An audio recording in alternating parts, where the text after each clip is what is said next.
automatización que requiere el control de motores de continua y paso a paso. El L298N es la denominación del circuito integrado principal del módulo y es este de aquí. Se encuentra montado de forma vertical sobre la placa de circuito impreso y tiene adosado un disipador pasivo de aluminio pintado de color negro. Este circuito integrado incluye transistores de potencia para el manejo de hasta 2 motores de corriente continua en variedad de tensiones y se lo denomina doble puente H. Debajo del módulo vemos un circuito eléctrico o esquemático simplificado de un puente H. Se le dice H por la forma en que se disponen 4 transistores que manejan a un motor, y con dicha distribución es posible controlar el giro del motor en un sentido u otro mediante señales de control muy simples. Los 4 transistores con la conexión al motor forman la famosa H que hace referencia a su nombre. Este circuito integrado L298N es un doble puente H, con lo cual tendrá entonces 2 circuitos como el mostrado para controlar de forma independiente el giro de 2 motores. La conexión de los motores al módulo se realiza mediante 2 borneras en extremos opuestos del mismo. A la salida del motor de la izquierda se lo denomina como motor A y a la de la derecha como motor B. Dichas salidas de motor serán controladas mediante pines en la parte inferior del módulo y también tendrá otra bornera para alimentación y salida de 5 volts auxiliar. Los primeros 3 pines de la izquierda se utilizarán para controlar el motor A y los 3 pines de la derecha para el motor B. Podrás ver que el módulo de fábrica viene con 2 jumpers sobre los pines ENA y ENB, estos que marco aquí en la imagen. Los jumpers son puentes que permiten hacer un contacto eléctrico entre 2 pines. Lo que hacen estos jumpers colocados es poner a los pines ENA y ENB a un nivel lógico alto. Resulta que ENA y ENB son los pines que permiten habilitar a los motores. Con estos pines a 5 volts habilitamos por defecto la salida de los motores. Nosotros estaremos controlando ENA y ENB desde Arduino, con lo cual te voy a pedir que quites esos jumpers y los guardes en algún lugar donde no se pierdan, ya que son muy pequeños. Para terminar con la revisión general, tendremos IN1 e IN2, los cuales mediante distintos niveles lógicos nos permitirán establecer el sentido de giro del motor A. Luego IN3 e IN4 tendrán la misma función pero para el motor B. En las siguientes tablas tendremos un detalle del funcionamiento de los pines de control. Comenzaremos con el motor A, con lo cual en la tabla estaremos mostrando los pines ENA, IN1 e IN2 y los valores que puede asumir para distintos comportamientos. Comencemos con el pin ENA con un nivel lógico bajo, es decir 0 volts. Independientemente de los valores que pueda tener IN1 e IN2, el motor A no se activa, lo tenemos inhabilitado. Como decía antes, este pin debe estar a un nivel lógico alto para habilitar al motor. Este pin es importante ya que nos permite fácilmente detener un motor y también mediante PWM podremos controlar la velocidad de giro del mismo. Por eso veremos que en los próximos 2 casos siempre ENA estará con un 1 lógico, habilitando así el uso del motor. En la siguiente línea vemos que ENA tiene un 1 lógico, IN1 un 0 e IN2 un 1. En este caso lograremos que el motor gire en un sentido. El giro del motor está representado por esta flecha. En este caso sería un giro en el sentido de las agujas del reloj, pero por ahora no es muy importante el sentido de giro. Solo debemos saber que habilitando el motor con un 1 lógico en ENA y luego con 0 y 1 en IN1 e IN2 lograremos que el motor gire en un sentido. Si ahora como tercer caso posible en la tabla habilitamos el motor con un 1 lógico en ENA, pero invertimos los valores anteriores de IN1 e IN2 de manera que ahora IN1 tenga un 1 e IN2 un 0, el sentido de giro del motor será opuesto al caso anterior. En resumen, lo que nos indica esta primera tabla es que ENA debe tener un nivel alto para habilitar al motor. Luego, aplicando distintos niveles lógicos en IN1 e IN2, lograremos el giro del motor en un sentido u otro. La tabla de abajo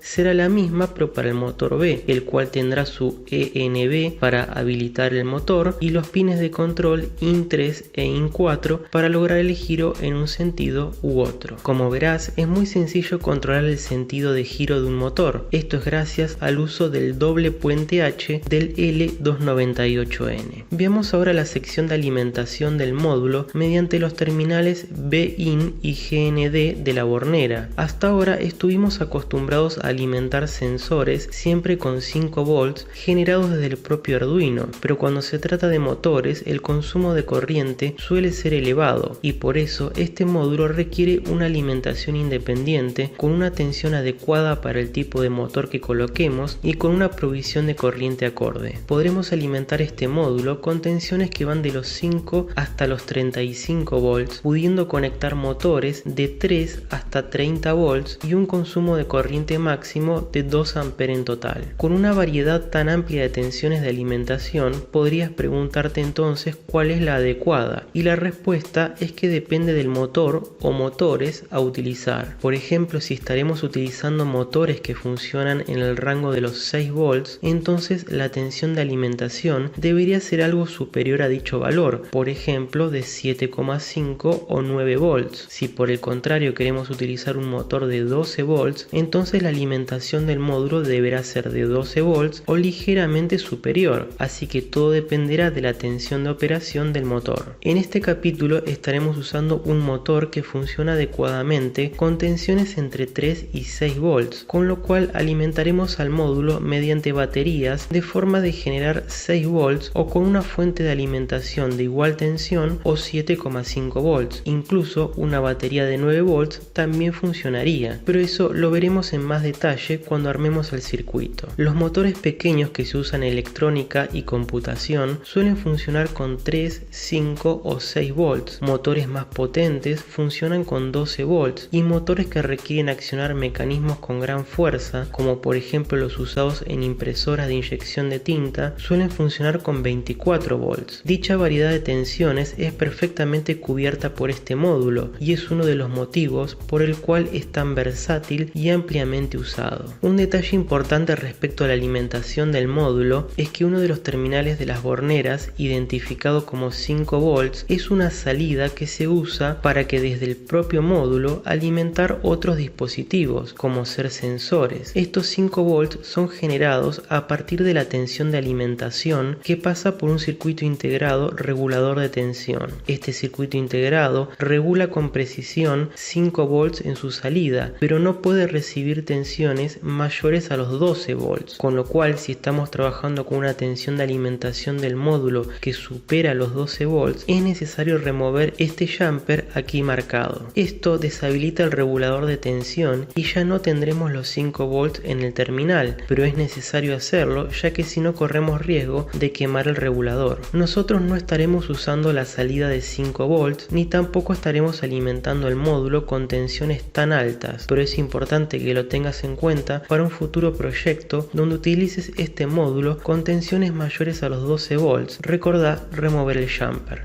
Ya vistas las cuestiones más importantes del módulo, veamos un poco el tema motores. Comenzaremos utilizando los motores más sencillos, que son los de corriente continua. Sobre la parte izquierda de pantalla vemos una animación del principio de funcionamiento. La alimentación del motor se aplica mediante dos escobillas al rotor, que es la parte que gira dentro de un encapsulado metálico y tiene a su alrededor dos imanes permanentes. La circulación de corriente por las bobinas del rotor genera un campo magnético que interactúa con el de los imanes permanentes y así se genera una fuerza que permite la rotación del eje conectada al rotor. Aquí vemos un despiece de un típico motor de continua. Se muestran los imanes permanentes, el rotor con sus respectivas bobinas y sobre uno de los extremos plásticos estarán las escobillas que permiten que la tensión de alimentación llegue al rotor. En este capítulo estaremos usando un motor de continua que incluye una caja reductora. Aquí en la imagen se puede ver un extremo del motor con sus terminales de alimentación y una sección amarilla donde dentro se encuentran una serie de engranajes que producen la reducción de velocidad. Al mismo tiempo que se produce la reducción de velocidad, se aumenta la fuerza o torque del conjunto. De la caja de engranajes sale un eje con dos caras planas pensadas para para colocar de forma firme y segura, por ejemplo, una rueda como la mostrada. La reducción que produce la caja es de 1 en 48. Eso significa que cada 48 vueltas del motor, el eje de la caja reductora dará una sola vuelta. Esto es importante ya que los motores de continua giran demasiado rápido para aplicarlo directamente al giro de una rueda. Además, la reducción de velocidad aumenta significativamente la fuerza y así podremos utilizar dos de estos motores con reducción para hacer avanzar un vehículo del tipo rover. Finalmente, quiero hacerte notar que estos motores con caja reductora y rueda suelen venir en kits que se pueden adquirir ya sea por separado o como parte de un rover, donde tendremos un par de motores y ruedas y una base acrílica para montar toda la parte mecánica y electrónica. Estos motores suelen venir sin cables de alimentación, con lo cual será una tarea adicional de tu parte soldarle un par de cables para así poder conectarlos al módulo.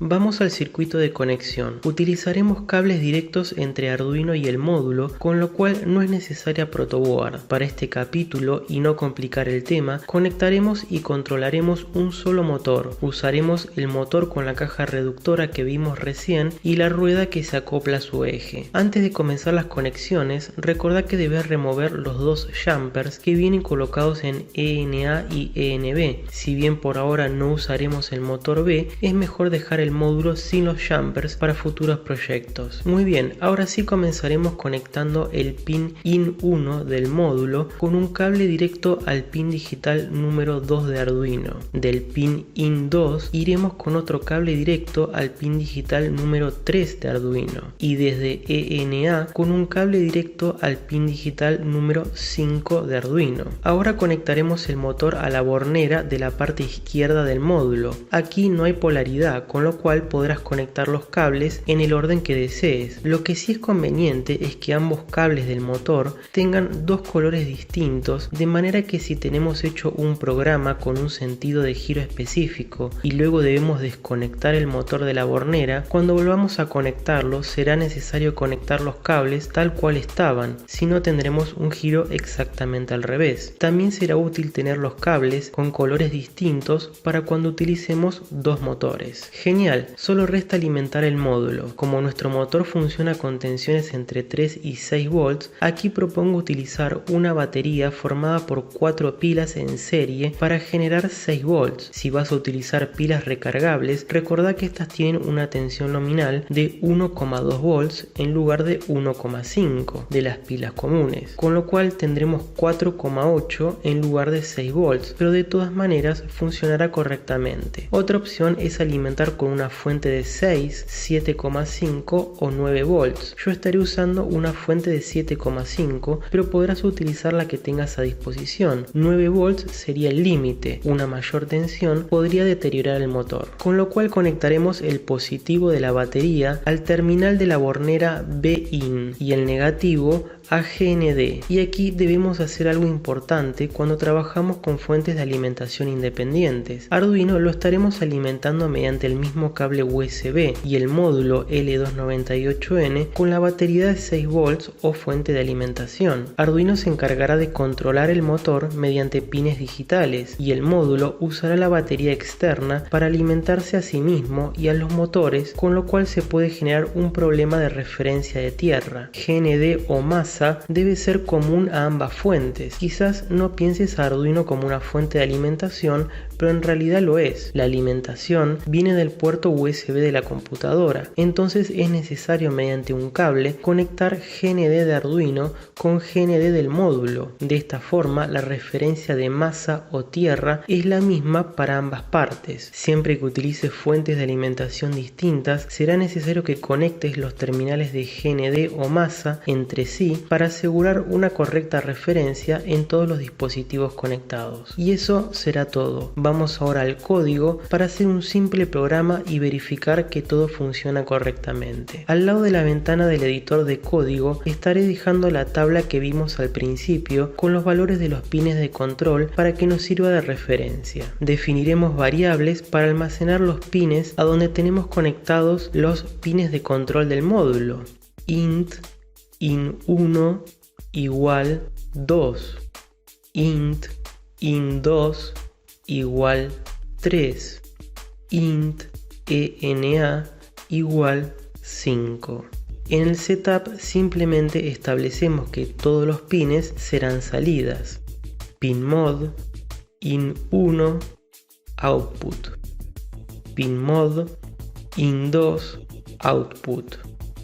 Pin mod, ENA, output. Vamos a hacer girar el motor en un sentido, por eso vemos en la tabla que necesitamos que ENA tenga un 1 lógico para habilitar el motor A, luego IN1 un 0 e IN2 un 1. Entonces haremos 3 digital write para escribir dichos valores. Vamos a hacer primero el loop y luego digital write ENA high, digital write IN1 low, digital write IN2 high. Muy bien, con esas 3 líneas ya logramos que el motor comience a girar. Vamos a aplicar una demora de 3 segundos y luego vamos a apagar el motor. Lo haremos así: delay entre paréntesis 3000, digital write ENA low. Apagar el motor es muy fácil, solo es cuestión de escribir un nivel bajo, es decir, un 0 lógico en ENA y listo. Lo que logramos hasta ahora es hacer que gire el motor durante 3 segundos y luego lo apagamos. Ahora vamos a verificar que funcione el giro en el sentido opuesto. Para que se pueda percibir bien, vamos a aplicar una demora de 2 segundos. Delay 2000. Y ahora, para activar el motor y hacerlo girar en sentido opuesto, podemos copiar el bloque de código anterior y pegarlo, y simplemente modificar los valores de IN1 e IN2 por los opuestos. Es decir, que ahora IN1 lo pondremos a un nivel alto e IN2 a un nivel bajo, tal cual como se indica en esta fila de la tabla. Ahora, para finalizar, nos resta detener el motor por 2 segundos. Podemos copiar y pegar este bloque ya que no cambia. Este programa lo que hará es hacer girar el motor en un sentido durante 3 segundos, detenerlo por 2 segundos, hacerlo girar en sentido contrario por 3 segundos y luego detenerlo por 2 segundos y así todo el tiempo. Vamos a verificar y subir el programa. Recordá también conectar la alimentación externa al módulo mediante las baterías o fuente de alimentación. Verás que se enciende un LED rojo en el propio módulo. Podrás verificar cómo la rueda gira en un sentido durante 3 segundos, se detiene 2 segundos, gira en sentido contrario otros 3 segundos y se detiene por 2 segundos para comenzar nuevamente el ciclo. También podrás comprobar que pese a la reducción de 1 en 48, la rueda gira bastante rápido. Al principio del capítulo mencionaba que ENA se puede utilizar para el control de velocidad del motor. Es por eso que no por casualidad ENA lo conectamos al pin digital número 5 de Arduino, que tiene capacidad PWM. Recordá que se trató el tema modulación por ancho de pulso en detalle en el capítulo 4. Vimos que ENA puede habilitar o deshabilitar el motor. Mediante PWM podemos enviarle a ese pin una señal para activar y desactivar el motor muy rápidamente, logrando así el efecto de reducción en la velocidad. Desde el código será muy simple, será cuestión de cambiar digital write por analog write sobre ENA y luego asignarle un valor entre 0 y 255, siendo 0 una velocidad de 0, o lo que es lo mismo apagado, y 255 velocidad máxima. Un valor intermedio de 127 generaría una señal PWM con un ciclo de trabajo del 50%, haciendo que el motor gire a la mitad de su velocidad máxima. Para hacer un cambio de velocidad gradual de 0 a 255 nos viene bien el bucle for y modificaremos el código de la siguiente manera. Vamos rápidamente al principio del código y agreguemos una variable más. La llamaremos velocidad. En esta variable iremos almacenando el valor de la velocidad que será aplicada al pin ENA. Hagamos un espacio en la primera línea del loop y escribamos lo siguiente: for velocidad igual 0, velocidad menor 256, velocidad más. Este bucle for comenzará con velocidad igual a 0 y mientras dicho valor sea menor de 256 iremos incrementando su valor en 1 con cada iteración. Lo que debemos hacer ahora es mover el bloque de código de los 3 digital write y el delay adentro de las llaves del bucle, así que seleccionamos el bloque y luego cortar. En la línea anterior al cierre de la llave pegamos el código cortado. Ahora ENA podrá tener valores entre 0 y 255, con lo cual debemos cambiar Digital Write por Analog Write y en lugar de High colocaremos velocidad. Por último, debemos modificar el valor de la demora. Como el delay está dentro del bucle for, se ejecutará un total de 255 veces, con lo cual cambiaremos el valor 3000 por 50. De esta forma, cada vez que se incremente en 1 el valor de velocidad, introduciremos una pequeña demora, así se puede apreciar bien en la práctica cómo va incrementando gradualmente la velocidad. El Digital Write con ENA y un valor bajo junto con la demora de 2 segundos lo dejaremos sin cambio. Queremos que pase unos instantes hasta que hagamos el cambio de giro del motor incrementando la velocidad. Cambiar el giro del motor lo vimos en el primer programa, solo es cuestión de intercambiar los valores de in1 e in2, así que copiaremos todo el bloque del bucle for y también la línea que apaga el motor y la demora de 2 segundos. Eliminemos primero todo el código por debajo y peguemos, ya que solo necesitaremos dos pequeños cambios. Ahora lo que queremos es que el motor gire en sentido contrario, con lo cual cambiaremos high a in1 y low a in2. Y eso es todo. Este programa comenzará con el motor con velocidad 0 e irá incrementando su velocidad gradualmente. Se detiene por 2 segundos y comienza a girar lentamente en sentido contrario, subiendo gradualmente la velocidad hasta que se detiene por 2 segundos y repite el ciclo. Podrás observar y más bien escuchar que al principio cuando el motor comienza desde velocidad 0, la rueda no gira, pero se oye un pequeño zumbido. Luego sí, ya comienza a moverse la rueda y a incrementar su velocidad, llega al máximo y se detiene por 2 segundos. Luego, nuevamente los primeros segundos, no hay giro de la rueda, un pequeño zumbido y ya comienza a girar en sentido contrario. Lo que sucede al principio es que estamos incrementando el valor de la salida PWM desde un valor de 0. Esto genera un ciclo de trabajo muy chico, tan chico que el motor no llega a girar. Recién cuando el ciclo de trabajo tiene un valor mayor, el motor tiene la energía suficiente para girar. Esto lleva a una conclusión interesante y es que los motores de continua requieren tener una velocidad de giro relativamente alta para funcionar y aunque logremos que gire lentamente, veremos que no tiene fuerza. La fuerza o torque de estos motores se logra con su máxima velocidad. Esto no quiere decir que no se puedan usar a menores velocidades, pero hay que tener en cuenta que no tendremos la máxima fuerza que puede administrar. Cuando lo que se quiere es un giro lento y con mucha fuerza, se utilizan otro tipo de motores llamados paso a paso, los cuales son más complejos de operar, pero el módulo L298N es perfectamente capaz de hacerlo y de hecho en un próximo capítulo